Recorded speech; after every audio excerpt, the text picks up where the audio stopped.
안녕하십니까. 반갑습니다. 오늘 말씀은 정말 유명한 말씀입니다. 홍해를 갈라 이스라엘 백성을 약속의 땅으로 인도하시죠. 애굽에서 400년 이상을 속박의 상태에서 건져내어 주님은 이스라엘을 약속의 땅 가나안으로 인도하십니다. 자, 여기에서 이스라엘은 두 개의 물을 만나게 됩니다. 하나는 홍해이고 또 다른 하나는 요단강이죠. 이 물들은 이스라엘의 삶을 세 개로 나눕니다. 홍해를 건너기 전에는 이스라엘이 애굽에서 노예 생활을 했고, 홍해를 건넌 뒤에는 나그네의 삶을 삽니다. 그리고 요단강을 건너서는 그들이 가나안 땅에서 정착을 하게 되죠. 땅을 선물로 얻게 됩니다. 자, 그러니까 이스라엘이 오늘 첫 번째 이 홍해를 건너면서 새로운 삶으로 인도함을 받는 것인데, 이 홍해는 이스라엘의 다음 단계로 가기 위한 경계선에 와 있다라는 것을 말해주는 것입니다. 자, 하나님께서는 오늘 모세와 이스라엘 백성에게 더 이상 부르짖지 말고 행동할 것을 명령하십니다. 오늘 15절 말씀이에요. 여호와께서 모세에게 이르시되 너는 어찌하여 내게 부르짖느냐? 이스라엘 자손에게 명령하여 앞으로 나아가게 하고. 자, 모세의 부르짖음은 이스라엘을 대신하여 부르짖는 것입니다. 하나님께서는 모세를 통하여 응답하시기에, 모세에게 응답하시는 것은 곧 이스라엘에게 응답하시는 것과 같습니다. 그들의 부르짖음을 멈추고 행동으로 나아가라고 요청하십니다. 자, 그런데 여기에서 중요한 행동이라는 것이 무엇이냐면 바로 하나님께서 말씀하시는 대로 행동하는 것입니다. 자, 자신들이 가지고 있는 어떤 능력을 가지고 우리가 싸울만 하니까 바로의 군대와 대적을 해야지, 뭐 그런 것이 아니에요. 하나님께서 먼저 일하시고 그 뒤를 이스라엘이 따르는 형국입니다. 자, 그것이 바로 여호와의 군대라는 면모. 자, 먼저 모세에게 요구하시는 것은 무엇입니까? 16절이에요. 지팡이를 들고 손을 바다 위로 내밀어 그것이 갈라지게 하라. 이스라엘 자손이 바다 가운데서 마른 땅으로 행하리라. 자, 지팡이를 들어서 손을 바다 위로 내미는 것이에요. 그리고 바다가 갈라지게 하라고 하십니다. 자, 이것은 당황스러운 주문이 아닐 수 없습니다. 자, 결국에 바다를 갈라지게 하라고 하시는데, 자, 손을 들라고 하시면서 그 결과가 바다를 갈라지게, 그리고 바다 위로 건너가게 하라라는 것이에요. 손을 드는데 그 결과가 바다를 갈라지게 하라는 거예요. 자, 손을 드는 것과 바다를 갈라지는 것이 어떤 상관관계가 없는 것입니다. 바닷물을 빼기 위해서 커다란 소방 호수를 이용한 것도 아니요. 물을 갈라내기 위해서 삽질을 한 것도 아닙니다. 결과를 만들어내라고 하시는데 그 과정에는 그저 손을 들라는 것이죠. 자, 이 말씀은 무엇을 의미합니까? 내가 믿음으로 손을 들면 주님께서 물을 가르시겠다는 말씀이에요. 자, 그러니까 손을 들어 바다 위로 내미는 것에 대한 결과는 홍해가 갈라져 마른 땅이 되고 이스라엘이 그 바다 가운데로 걸어가게 된다는 말입니다. 엄청난 결과를 이루어내는데, 이것은 도무지 상상할 수 없는 일이 벌어지는데, 그 일을 이루어가는 과정에 요구되는 것은 그저 지팡이를 들고 손을 내밀라는 것이. 그러니까 손을 내밀면 내가 그 바다를 바람을 불어서 갈라낼 거야. 그러니까 너는 손을 내밀면 돼. 이런 것이 아니라 손을 내밀어 그 바다를 갈라라. 그러니까 구체적인 어떤 방법들이 내가 이렇게 할 거니까 너는 이렇게 해라 라는 것이 아니라 손을 내밀어라. 이렇게 말씀하십니다. 이것이 바로 믿음과 구원의 상관관계를 보여주는 것이에요. 모세가 할 수 있는 것이라곤 자신이 홍해를 가르는 것이 아니라 지팡이를 든 손을 내미는 것이에요. 자, 이것이 모세에게 어려운 일입니까? 쉬운 일입니까? 쉬운 일이죠. 전혀 어렵지 않습니다. 내밀면 됩니다.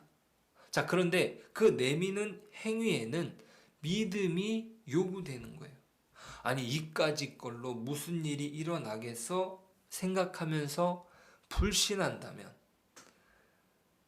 저를 조롱하시는 겁니까? 아니, 손을 내민다고 물이 갈라지겠습니까? 이렇게 어떤 따지고 든다면 하나님의 역사는 일어나지 않습니다. 자, 이것이 나머지 백성들과의 차이입니다. 자, 그들이 홍해를 만나자 불만과 불평을 쏟아내죠. 그리고 차라리 여기에서 죽느니 애굽에 있는 것이 낫다고 한탄합니다. 자신들이 죽게 되었다고 땅을 치죠. 그들이 믿음이 아니라 불신 속에서, 그것도 하나님께서 바로의 마음을 돌이키게 하시고 애굽이 군대를 끌고 쫓아올 것이지만 이 일로 영광을 얻으실 놀라운 계획이 있음을 분명히 말씀하셨지만 또 막상 그 애굽의 군대가 하나님의 말씀대로 쳐들어왔을 때 두려움에 내뱉지 말아야 할 말까지 내뱉는 것이죠. 차라리 애굽이 낫겠습니다. 자, 그에 대한 응답이 오늘 말씀에 있습니다. 오늘 말씀의 30절이에요.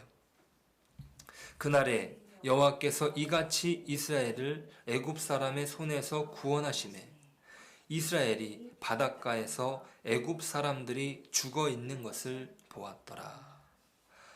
주님께서는요, 홍해를 가르는 사건을 통해서 이스라엘로 하여금 애굽에서 쫓아왔던 사람들이, 자신들을 죽일 것 같이 달려든 그 사람들이 그 바닷가에서 죽어서 떠다니는 모습을 보게 하십니다.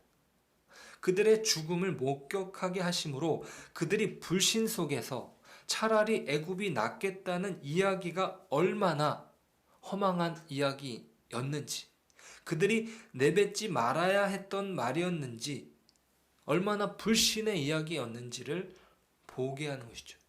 그들이 생각했던 애굽이라는 것이 결국 죽음의 길이었다는 사실을 보여주십니다. 자, 이것은 이스라엘뿐만 아니라 애굽에 대한 경고이기도 합니다.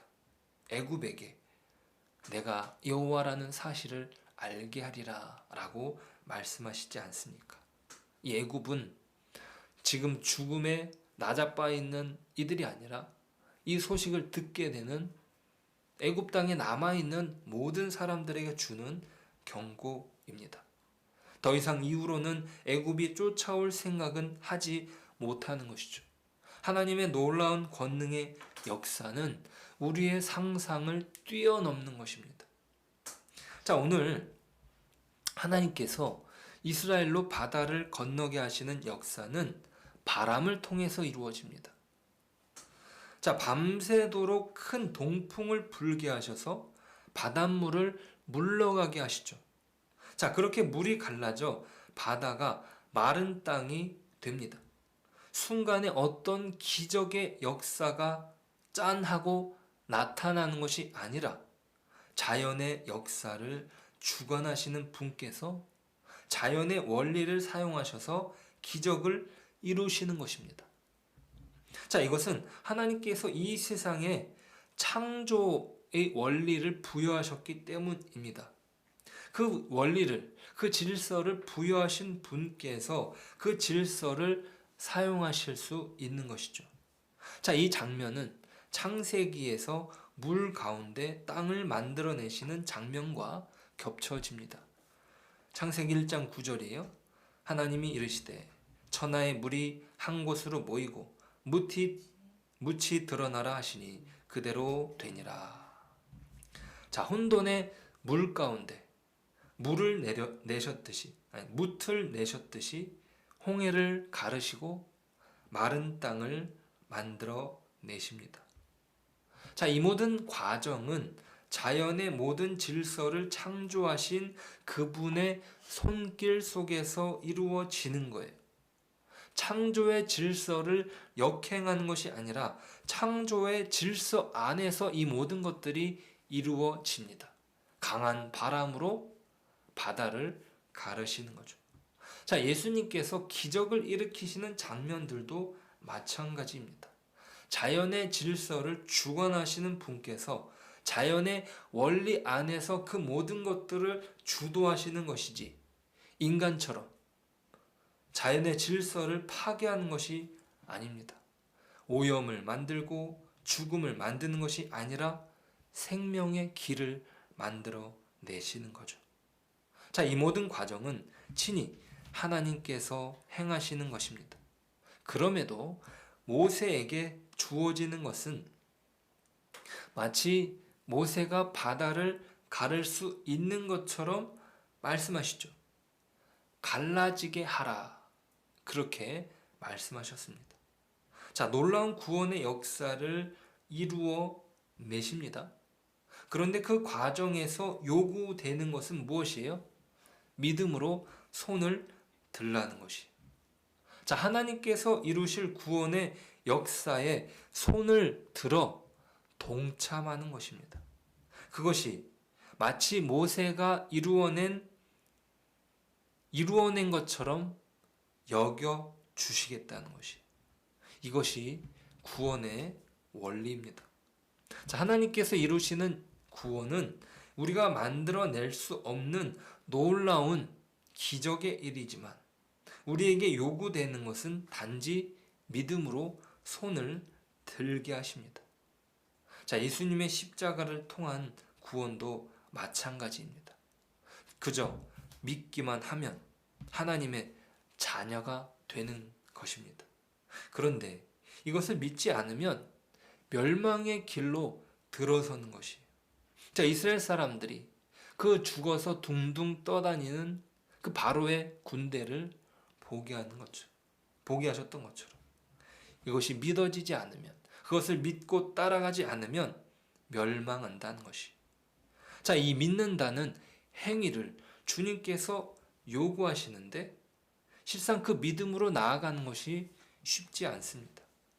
우리를 무너뜨리려는 죄라는 것이 사람이 가진 알량한 자존심입니다.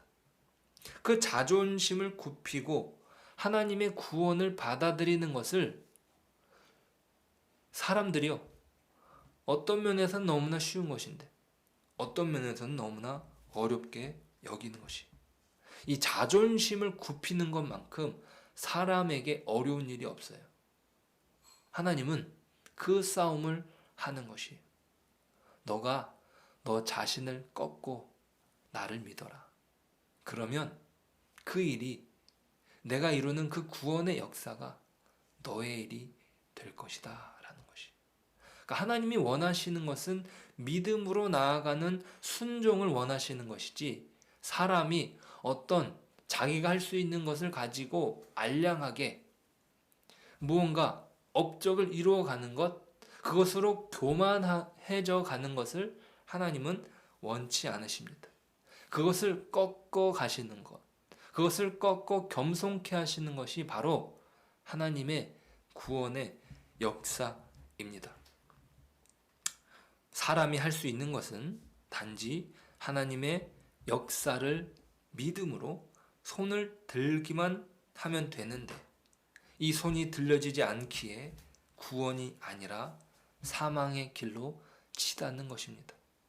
믿음으로 손을 들었을 뿐인데 놀라운 기적의 역사가 모세의 손을 통해 이루어졌던 것처럼 오늘 우리의 삶 속에 이루어 가실 하나님의 구원과 생명의 역사를 기대하며 또 믿음으로 우리가 할 수 있는 일들을 감당하며 나아가는 저와 여러분 되시길 소망합니다. 기도하겠습니다. 하나님 감사합니다. 하나님께서 이스라엘을 그 홍해에서 구원해 내시는데 그것을 마치 모세가 하는 것처럼 말씀하십니다. 모세가 하는 것은 손을 들어 하나님의 구원의 일에 동참하는 것이었습니다. 주님, 우리가 주님을 온전히 믿어 구원의 역사에 동참하기를 소망합니다. 예수님께서 이루신 그 십자가의 구원의 길에 우리가 온전한 믿음으로 오늘도 나아가게 하시고 그 십자가를 통해서 이루신 그 생명의 역사를 우리로 동참하고 또 우리로 감당할 수 있는 믿음의 일을 또한 저희들 감당하며 나아가는 온전한 하나님의 사람으로 세워 주옵소서. 예수님의 이름으로 기도드립니다. 아멘.